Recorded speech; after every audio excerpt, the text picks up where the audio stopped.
Endlich sind wir angekommen in Prag. Nach einer circa 5 Stunden Autofahrt ging es erstmal kurz ins Hotel, bevor wir direkt in die Innenstadt gestartet sind. Und direkt an der Moldau ging es natürlich schon zu unserem ersten großen Ziel. Die Karlsbrücke ist heute eines der bekanntesten Wahrzeichen von Prag. Aber diese Brücke ist nicht die erste, die hier stand.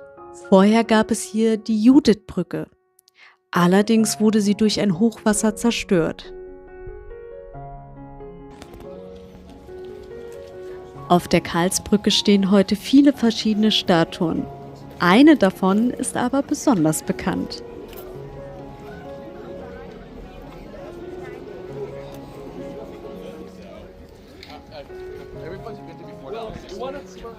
Das ist Johannes von Nepomuk. Der Legende nach wurde er im 14. Jahrhundert von der Karlsbrücke in die Moldau geworfen, weil er ein Geheimnis der Königin nicht verraten wollte. Auf den Reliefs unter der Statue sieht man genau diese Geschichte. Und genau diese Stelle berühren heute viele Besucher.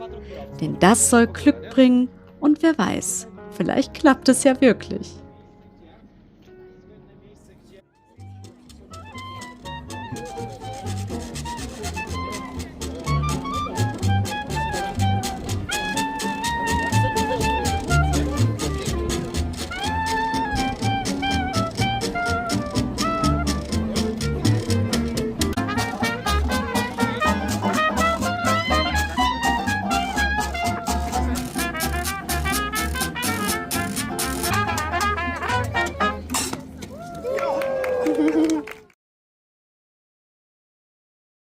Nach der Karlsbrücke ging es für uns zu einem ziemlich verrückten Ort. Das hier soll die engste Gasse von Prag sein. Und ja, hier gibt es tatsächlich eine Fußgängerampel. Denn an den engsten Stellen ist die Gasse gerade mal einen halben Meter breit. Damals war es eine sogenannte Feuergasse und sollte im Falle eines Brandes einen schnellen Weg zwischen den Häusern ermöglichen. Und heute ist daraus eine kleine Sehenswürdigkeit geworden. Und wenn man am Ende angekommen ist, wartet auch schon ein wunderbares Restaurant auf dich. Also leider keine geheime Abkürzung, sondern einfach Essen und Blick auf die Moldau. Und zurück geht es erst dann, wenn die Ampel wieder grün ist. Danach ging es auch schon zu unserem weiteren Ziel, der Sankt Nikolaus Glockenturm. Früher wurde er als Feuerwachturm genutzt und heute kann man die wunderschöne Aussicht von diesem Turm genießen. Um dieser wunderschönen Aussicht natürlich entgegenzukommen, darf man hier insgesamt 250 Stufen nach oben gehen.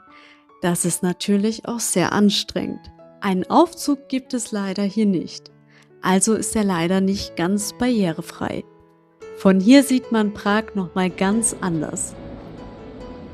Die roten Dächer, die Moldau, die Karlsbrücke, nochmal von einem ganz anderen Winkel natürlich.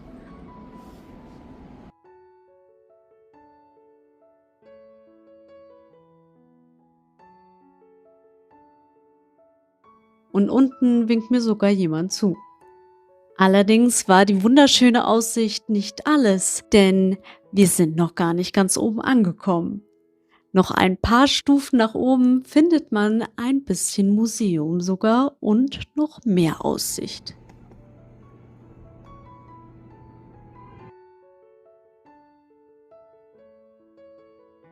Nach den ganzen Treppen war natürlich auch erstmal eine Pause nötig. Ich meinen Kaffee hier genieße, plant auch schon mein Freund die nächste Route.